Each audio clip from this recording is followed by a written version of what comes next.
va se marier avec une jeune femme avec laquelle il va rester quelques années. Et en fait, il va pas réussir à faire des enfants avec elle. Donc on va accuser sa femme d'être stérile. Donc ses parents vont lui dire de s'en aller. Et en fait, elle va partir de son plein gré parce qu'elle supporte plus la famille. Hein. Elle aime Kenji, mais elle supporte plus la famille. Et du coup, de son côté, elle va pouvoir faire des enfants dans un autre remariage.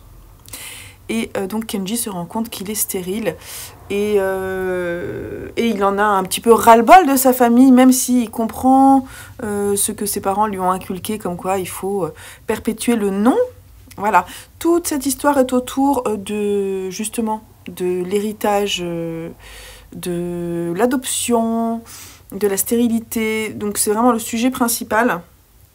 D'amour aussi, qu'est-ce qui est le plus important?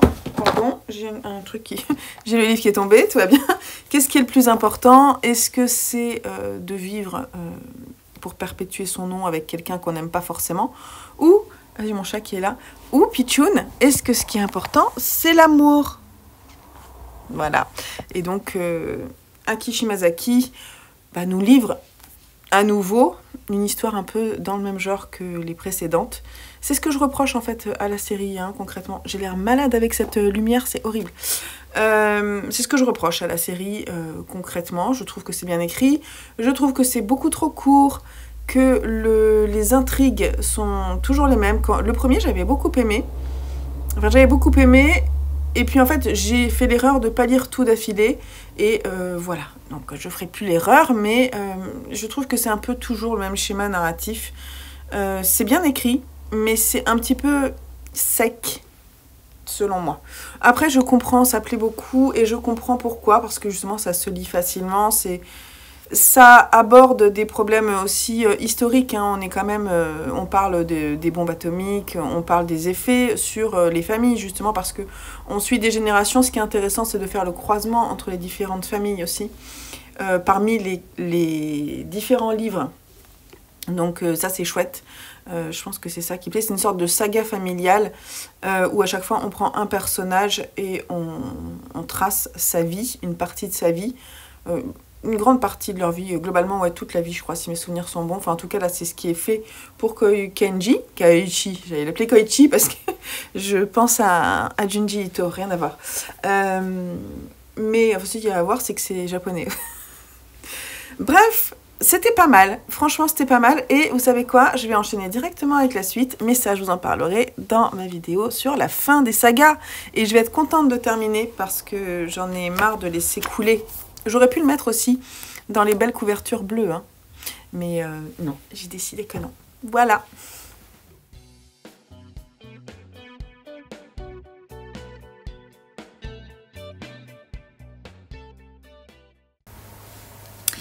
Dans les sagas que je continue, j'en ai lu une suite de sagas. Je suis enfin venue à bout, du tome 5 de Dune de Frank Herbert, Les Hérétiques de Dune, ici réédité aux éditions Robert Laffont avec une nouvelle traduction. Édition revue et corrigée par l'épaule d'Orion et Fabien Leroy. Voilà.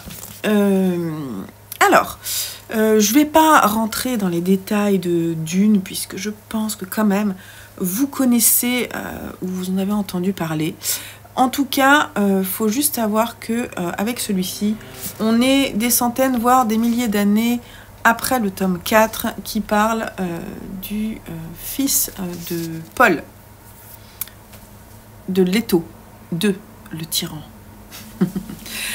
Donc là, on est longtemps après et on suit toujours le système des Bene Gesserit qui a un petit peu évolué, mais qui reste quand même une branche importante de la société, qui a le monopole sur pas mal de choses grâce à ses capacités de préscience, ses capacités à utiliser la voix.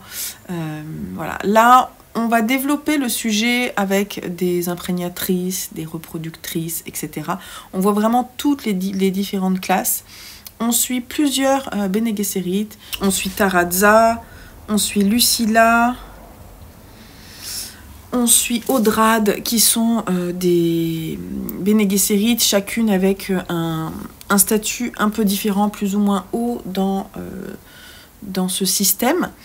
Et en parallèle de ça, on a aussi à nouveau le Ghola.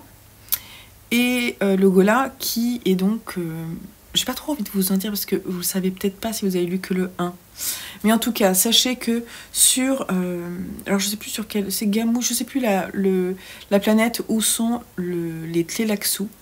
Ils font des cuves dans lesquelles ils peuvent reproduire des hommes, enfin des humains, quand après leur décès, en utilisant leurs cellules, ils arrivent à reproduire un peu comme un clone, mais tout en leur mettant également leurs souvenirs. Et donc là, on a un personnage qui est important dans Dune, dès le premier tome, qui va être à nouveau recréé. On le suit quand il est enfant, quand il a 13 ans, qu'il est en train d'être entraîné notamment par les Bene Gesserit. Et on voit que petit à petit, elles ont un but particulier pour ce Ghola. Et elles vont demander de l'aide au Bashar Teg. À chaque fois, j'ai peur de me tromper entre le Ghola et... Ouais. Le Bashar, c'est un peu le... Pas le maître d'armes, mais c'est celui qui va former, en fait, le Ghola. Et voilà, dans un but précis, puisque le Bashar, il est sous la coupe des Bene Gesserit. Voilà. Et voilà, donc c'est ça le sujet. Je ne vais pas trop vous en dire plus. Sachez juste qu'il y a un personnage, une jeune fille qui a à peu près le même âge que le Ghola, qui semble être une résurgence de la famille des Atréides, puisqu'elle a une particularité. C'est qu'elle peut monter sur les vers des sables et elle peut avec une sorte de voix, une certaine autorité, elle arrive à les manipuler. Voilà. Et donc on se demande, parce qu'on est sur une planète, donc c'est Rakis, c'est plus Dune, c'est plus Arrakis, c'est Rakis. Rakis, elle est loin d'être comme on connaissait Dune. Aujourd'hui, il y a de moins en moins de sable. Et du coup, on se demande ce que ça veut dire qu'il y ait encore une jeune fille comme ça qui soit représentative d'une famille où potentiellement il y aurait eu un prophète dans cette famille. Et donc, les Bene Gesserit, elles ont peur, pas que d'ailleurs, sur les Tleilaxu aussi, ont peur ou tentent de manipuler tous ces nouveaux personnages pour faire renaître peut-être le prophète, ou du moins voilà, donner accès peut-être à l'épice aussi, tout ça, parce que l'épice, du coup, comme il y a moins de désert, il y a moins d'épices, sauf que on va se rendre compte rapidement que finalement peut-être qu'il y en a encore. Voilà. Le sujet, c'est ça. Est-ce que j'ai aimé? J'ai moins aimé que les 4 premiers, mais c'était quand même pas mal. En fait, j'ai beaucoup aimé le début, et après, j'ai trouvé qu'on tournait en rond un peu, dans le sens où ça prenait du temps, il y a beaucoup de complots, de politique, et... Voilà, on est dans la tête d'Audrade, on est dans la tête de Tarazza, on ne sait pas qui complote contre qui. Certaines ont des dessins, et on parle des hérétiques, il y en a certaines qui justement... en fait, ce qu'il y a écrit derrière... Voilà, les égarés de la grande dispersion commencent à revenir, que cherchent-ils, que fuient-ils? Ces égarés-là, on se demande en fait ce qui va se passer, et en fait il se passe pas énormément de choses, il y a moins d'action que dans les autres, mais c'est toujours intéressant, c'est toujours très bien écrit, ça se déguste, c'est pas le meilleur mais j'ai quand même bien aimé, et je pense que je vais lire rapidement la fin parce que c'est la suite de cette histoire. Moi, j'ai beaucoup aimé le personnage de Teg, qui est le Bachar. J'ai beaucoup aimé parce qu'il a une ligne de conduite assez particulière et il va se passer quelque chose avec lui à la fin du roman. Ça, c'était vachement bien, ça m'a beaucoup plu. Il est quand même assez doué dans le relationnel entre les gens, savoir ce qu'ils pensent, comment les manipuler. Là où j'ai moins, bien qu'au début, il y a un chapitre où j'ai quasiment rien compris, c'est quand on suit les Tleilaxu. Pour moi, c'est extrêmement vague. Leur système est très obscur pour moi, donc j'ai pas du tout adhéré à ce moment-là. Mais bon, franchement, j'ai quand même passé un bon moment de lecture, c'est pas mon préféré. Et j'espère que le dernier me plaira un peu plus. Et une saga terminée avec le dernier tome du Poids des secrets de Aki Shimazaki, qui me fait dire que vraiment, la prochaine fois, si je relis du Aki Shimazaki, ce qui n'est pas complètement impossible, eh ben je lirai les 5 volumes d'un coup. Parce que ces tétralogies, elles sont faites pour ça. C'est ça, hein.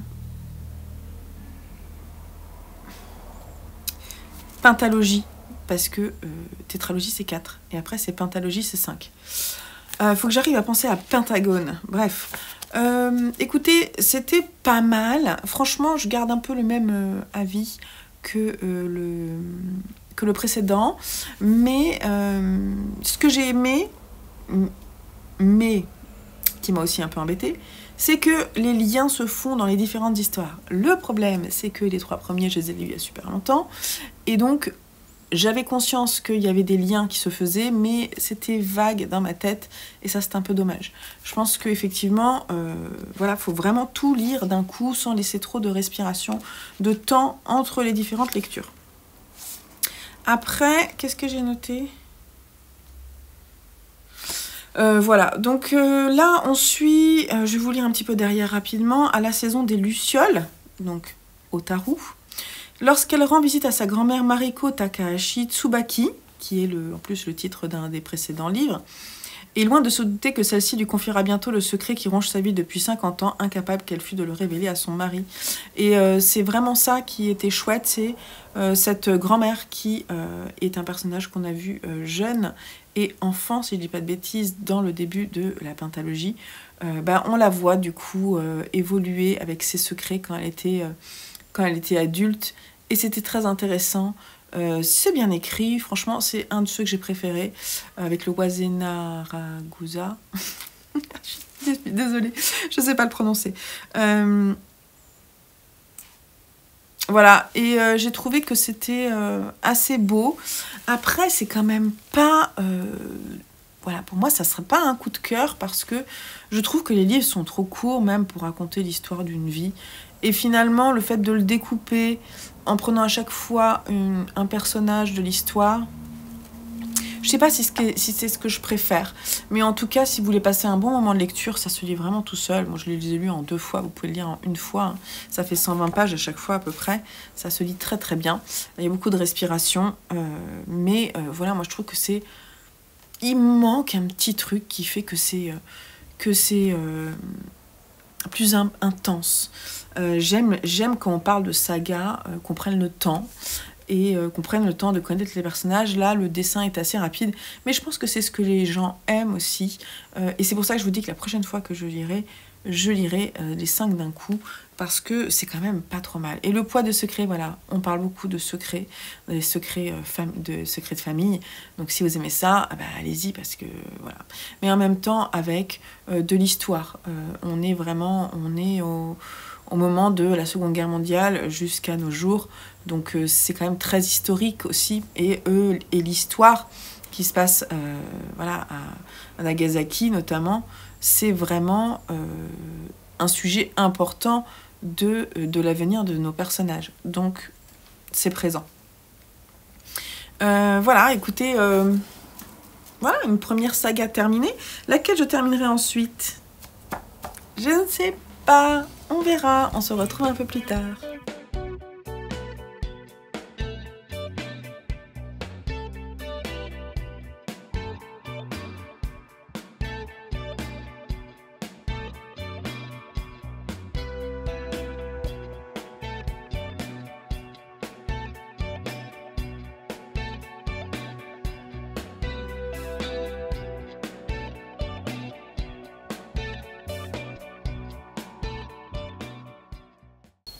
on va parler des premiers tomes de saga.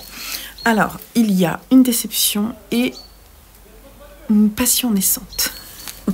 Alors, la déception, c'est Steam Sailors de je ne sais plus qui.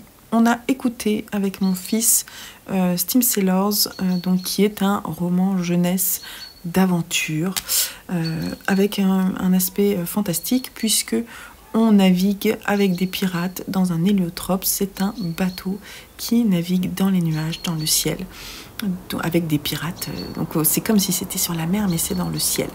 Pourquoi pas? Pourquoi pas?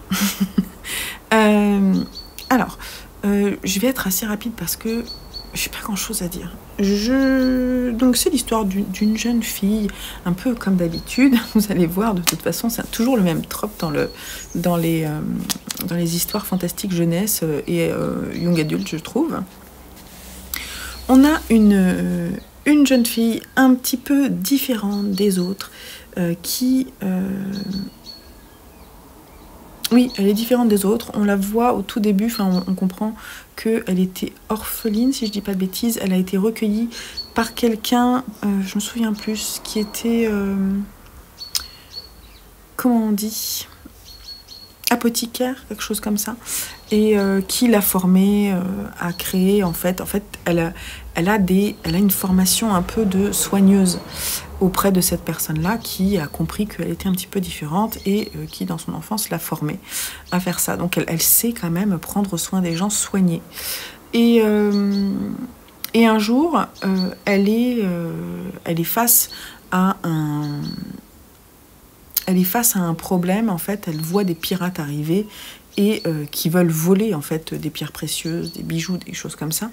Et elle se fait embarquer avec eux sur le bateau parce que potentiellement, elle pourrait être utile aux pirates. Elle va vivre pas mal d'aventures, elle va servir de monnaie d'échange, tout ça. Et puis on va se rendre compte qu'elle a quand même un potentiel. Comment est-ce qu'elle s'appelle? Prudence. J'adore son prénom, je trouvais que c'était rigolo. Et en plus, elle est loin d'être prudente, Prudence. Elle est téméraire. Elle aime voir, elle aime savoir ce qui se passe. Elle ne veut pas qu'on la mette sur le côté. Elle a un caractère assez intéressant. Prudence, donc, elle est jeune, hein, elle est toute jeune, et elle va suivre ces pirates, et elle va petit à petit comprendre que ces pirates, ils sont loin d'être si méchants que ça, et elle va aussi avoir des visions, des choses comme ça, où on va se rendre compte qu'elle a un vrai potentiel, et petit à petit, ce potentiel va s'avérer bien plus grand que ce qu'il n'y paraît. Et voilà, on suit ses aventures avec ces pirates. Alors, bon, tout simplement, c'est ça l'histoire. L'univers est pas mal. Il est pas mal. Moi, je ne l'ai pas trouvé exceptionnel. Le personnage de Prudence, je l'ai trouvé mignonne, mais assez creuse. Moi, je n'ai pas trouvé qu'elle avait... Enfin, je ne me suis pas forcément attachée au personnage plus que ça. Les pirates sont sympathiques ou non. Voilà, enfin je me suis vraiment pas attachée au personnage et je me suis laissée porter par l'histoire qui est plutôt bien racontée sur Audible, mais pas plus que ça quand même.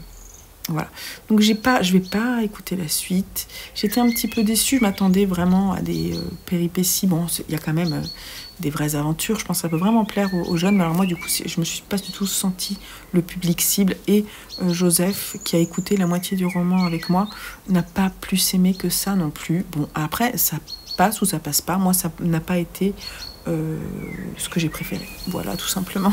L'univers n'a pas plus plu que ça, voilà.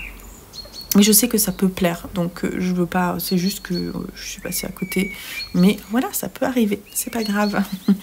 Et puis j'ai lu Covenant de Jennifer L. Armentrout aux éditions J'ai lu, dans les grosses éditions J'ai lu comme ça. Et écoutez, ça a fonctionné avec moi, mais alors vachement bien. Alors, c'est pas un coup de cœur dans le sens où il y a des facilités. On est sur une histoire inspirée de la mythologie avec de la romance et du fantastique. Alors, pour vous raconter un petit peu l'histoire, ce livre est sorti il y a un moment, la saga est terminée, et donc je vais pouvoir me la procurer, et donc ça c'est cool. J'espère que ça va me plaire autant que le premier. Alors, Un jour, les dieux sont arrivés sur Terre et ils se sont unis avec certains hommes et en ont fait des sangs purs, puisque voilà, ils viennent directement des dieux. Ces dieux, on n'en entend plus trop parler, on sait qu'ils sont venus et ils ne sont plus sur Terre. On ne sait pas trop, on a l'impression qu'ils ont pris du recul par rapport aux hommes. Ces sangs purs se sont unis avec d'autres humains et ont fait ce qu'on appelle des sangs mêlés. Les sangs purs, ce qu'on appelle aussi des hémateuils, sont là en fait pour perpétuer ce sang. Donc ils ne peuvent, s'ils veulent perpétuer ce sang, seulement se reproduire avec d'autres sangs purs. S'ils se mélangent avec des humains, ils font des sangs mêlés et un sang pur ne doit pas s'unir avec un sang mêlé, ça ne se fait pas. Parce que du coup, on perdrait la qualité du sang pur. Donc ça, c'est juste pour vous expliquer un petit peu comment ça fonctionne. Les sangs purs, ils sont un peu au-dessus dans l'échelle sociale.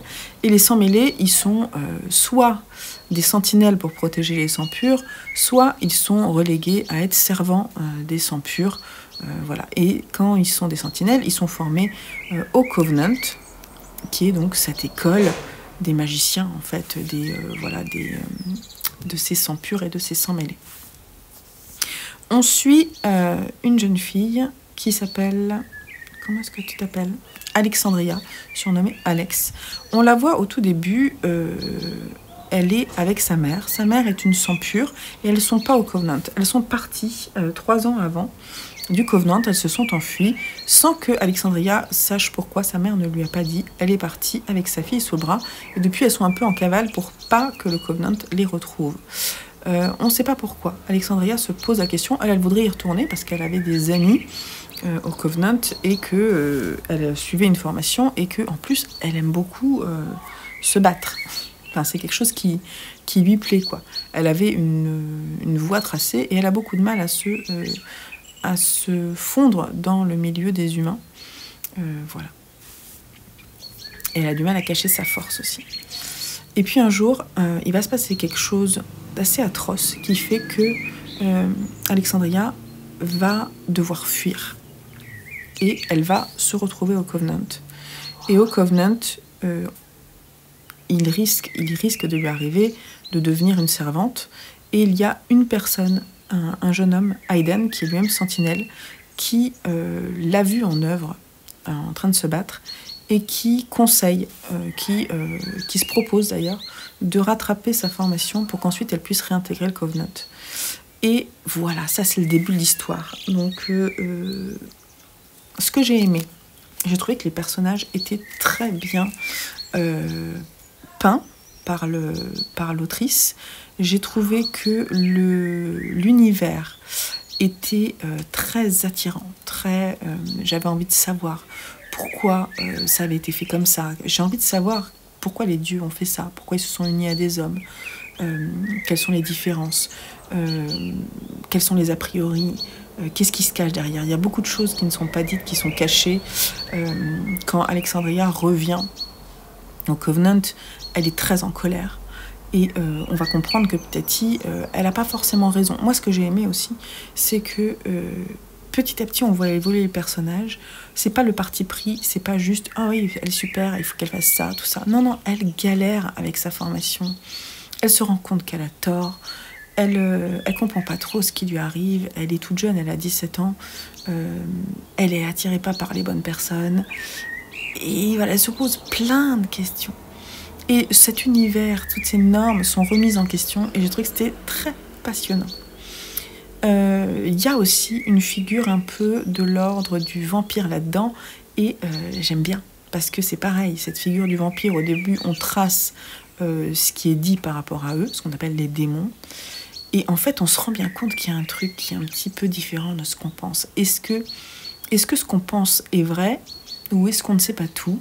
C'est ça que j'ai trouvé très bien. Je trouvais qu'elle a amené les choses petit à petit. Donc, passionnant. Enfin, moi, c'est vraiment le page-turner à fond la caisse. Voilà. Après, au moment de la romance, j'ai un peu levé les yeux au ciel parce que je trouvais que c'était... Franchement, ça monte doucement, donc c'est pas mal. Mais quand on sent que ça va arriver, boum, il se passe un truc. Et là, je trouvais que c'était un peu facile. Voilà. Et puis surtout, il y a un personnage masculin qui est vraiment plutôt pas mal, hein, on va dire. Et faut pas qu'il parle. Pour moi, faut qu'il se taise, quoi. Vous voyez? Parce que quand il parle, des fois, je me dis, tais-toi, s'il te plaît. Voilà, en tout cas, je vais lire la suite parce que j'ai beaucoup aimé. Je trouve que cette couverture est très belle. Le côté mythologique est plutôt intéressant, bien que je vous dis, les dieux, on les voit pas trop. Et on ne sait pas quel dieu en particulier a fait quoi, avec qui. Donc c'est vraiment juste les dieux, voilà. Et on est sur la mythologie grecque, donc voilà. Donc il y a des figures parfois, des sculptures, des choses comme ça qui rappellent cet univers, mais pas plus que ça. J'espère que dans la suite ça va être un peu développé. Mais ça m'a bien plu, hein, franchement. Je sais plus si j'ai mis 16 ou 17, mais vraiment, ça m'a complètement happé, ce qui fait que quand je lis 3 livres en même temps, j'accélérais la lecture des autres pour pouvoir revenir à celui-là, vous voyez. Donc vraiment, c'est un vrai page turner, ça m'a beaucoup plu. Et je vous le conseille si vous ne connaissez pas, franchement. Et l'écriture de Jennifer Armentrout, là, je trouvais que c'était bien, il n'y avait pas trop de coquilles, c'était bien traduit, et ça m'a bien aimé, Oui, ça m'a bien aimé, et j'ai bien aimé. Voilà. Alors, côté premier tome, qu'est-ce qui va se passer là? Je vais lire Kingdom, et je vais entamer Martyr. Je vous en parle bientôt.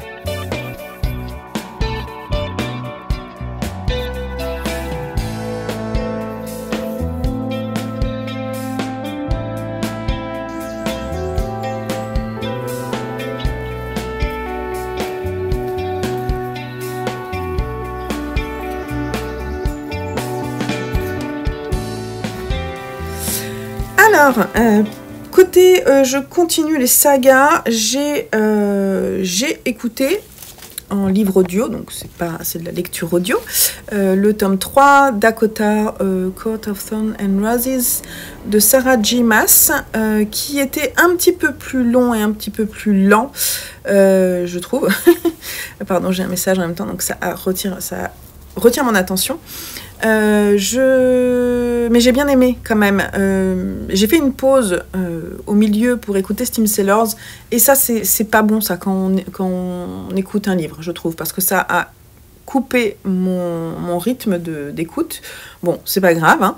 Mais j'ai bien aimé, franchement j'ai bien aimé. Je me demande à chaque fois est-ce que ça vaut vraiment le coup de continuer et de délayer, je trouve, un peu la sauce du sujet, alors que le premier tome était très bien, le second aussi, le troisième, je trouve que mon intérêt est un petit peu en déclin. Bon, c'est de la fantaisie, il y a de la romance, beaucoup de romance, voilà, on s'éloigne de la réécriture de contes, on est quand même dans des univers vraiment très fantasy, avec des personnes qui ont des pouvoirs dans la cour du printemps, différentes cours, etc. Là, il y a quand même une partie vraiment de guerre que j'ai moins aimée. Moi, ça m'intéresse pas plus que ça. Ce que je trouvais intéressant, c'est le fait qu'on parle des sœurs de Feyre en fait, qu'elle a laissé dans le premier tome, je ne veux pas vous spoiler, dans le premier tome, elle a laissé ses sœurs dans le monde des humains, et dans le tome, à la fin du tome 2 et dans le tome 3, on les retrouve, et leurs personnages sont quand même très intéressants. C'est tout ce que je vais dire, je ne vais pas vous spoiler plus que ça. J'ai bien aimé, je vais lire le dernier en audio aussi, certainement le mois prochain, donc je viendrai vous en parler dans les fins de saga. Et du coup, j'aurais pas lu Crescent City, mais c'est pas grave, je le lirai à un autre moment. C'est pas non plus, je tiens quand même à dire, c'est sympathique, mais c'est pas non plus oufissime, quoi. C'est pas, je me dis pas, j'espère que Crescent City sera un peu plus intéressant quand même. Voilà. Après, mon intérêt en livre audio est parfois un peu moindre que quand je lis. C'est pour ça que je choisis quelques livres que je lis comme ça. Alors, en revanche, c'est faux parce que je suis en train d'écouter un livre audio et c'est un coup de cœur. vraiment un coup de cœur. Je pense que je lirai certainement. Bref, je vous dis pas plus, ça vous le saurez dans ma vidéo des 10e livres. Côté début de saga, j'ai enfin lu Kingdom de Yasuhisa Hara, édité chez Meian, je crois que c'est ça, ouais, Meian. Donc ça c'est un livre qui m'a été recommandé par Jacques, un de mes neveux. Et en fait, ils sont à mon autre neveu, Jules, il a l'intégralité chez lui. Mais je lui demanderai pas la suite, je pense que je n'ai pas non plus super apprécié. C'est vraiment un shonen, donc il y a pas mal de bagarres, de bastons. On suit 2 orphelins qui sont recueillis par une famille plus ou moins riche, on va dire. Voilà, ils sont un petit peu énervés. Ils sont un petit peu énervés et ils ont pas envie d'être des serviteurs toute leur vie. Et donc, ils s'entraînent au combat pour ensuite tenter d'avoir un destin un peu différent. Et ils sont très amis, très proches. Et un des 2 va être repéré par la garde royale, je crois. Et donc, ils vont être séparés.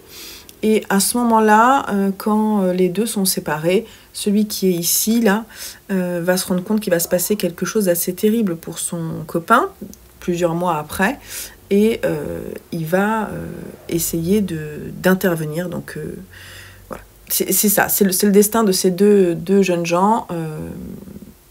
Voilà, il y a beaucoup de courage, d'audace, de force humaine. C'est très masculin, un peu trop à mon goût. C'est ouais, genre je serai le meilleur au combat pour aller sauver et pour pouvoir me faire un nom. Voilà, donc je pense que c'est pas vraiment pour moi. C'était sympa, hein, c'était plutôt sympa à lire. Les dessins sont parfois assez chouettes, hein. Mais bon, je pense que c'est pas pour moi. Voilà. J'ai trouvé que ce personnage-là, il était chouette. Il y a un côté un peu étrange. Je trouvais que c'était plutôt chouette. Voilà, donc je vais lui rendre. Et puis, ben voilà, c'était bien de le découvrir. Et si vous avez des jeunes garçons de l'âge de mes garçons, ça vous plaira peut-être, hein, je ne sais pas, ça leur plaira peut-être. Une bonne idée quand même de manga. Il y a du baston, mais c'est pas du baston juste des combats, vous voyez. Il y a une histoire derrière quand même, je tiens à le dire.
Donc on est le 28 mai, quelque chose comme ça. Je sais pas si vous entendez la pluie sur le Velux juste au-dessus de moi. Il pleut, journée pluvieuse, à souhait. Voilà, depuis un moment il pleut. On en a un petit peu marre, mais bon, il faut ce qu'il faut. Finalement, vous avez vu que cette vidéo va regrouper les débuts de saga, les suites de saga et les fins de saga, parce que j'ai lu beaucoup moins que ce que je pensais. C'est normal, à chaque fois j'en prévois un peu trop. On va faire juste un point. Côté fin de saga, finalement j'aurais terminé Le Poids des Secrets, puisque j'ai lu 4 et 5. Je n'ai pas commencé le dernier tome d'Akotar, mais je vais lire, je pense, ce mois-ci. Voilà. Puis l'Atelier des Sorciers, j'ai pas lu non plus. Bref, j'ai pas fini grand chose. En termes de suite de saga, j'aurais quand même continué Dune à Cotard. Et j'ai entamé en audio Nuit. Alors il y a 2 jours, j'ai lu 50 pages, même pas. Donc ça c'est pas mal. Et j'ai commencé des sagas. Il y en a, parmi les 4 que j'ai commencé, il y en a 2 que je vais continuer. Celle que je ne vais pas continuer, c'est Kingdom, je vous en ai déjà parlé, et Steam Sailor que je ne vais pas continuer. En revanche, je vais continuer Covenant de Jennifer L. Armentrout, et je suis en train de lire Martyr, le tome 1, que je finirai. Alors, en fait, j'ai lu quoi, 70% quelque chose du bouquin. Je sais les pourcentages parce que sur Livre Addict le matin, je mets le nombre de pages que j'ai lues, et donc j'en suis à peu près à 70%. J'aime beaucoup, et donc je vais lire le tome 2. Dès que je termine le tome 1, je verrai pour le tome 2. Voilà, donc c'est tout ce que je voulais vous dire. À voir si je viens vous parler, je pense que je vais venir vous parler pour terminer cette vidéo de Martyr quand j'aurai terminé le tome 1. Et ça conclura cette vidéo.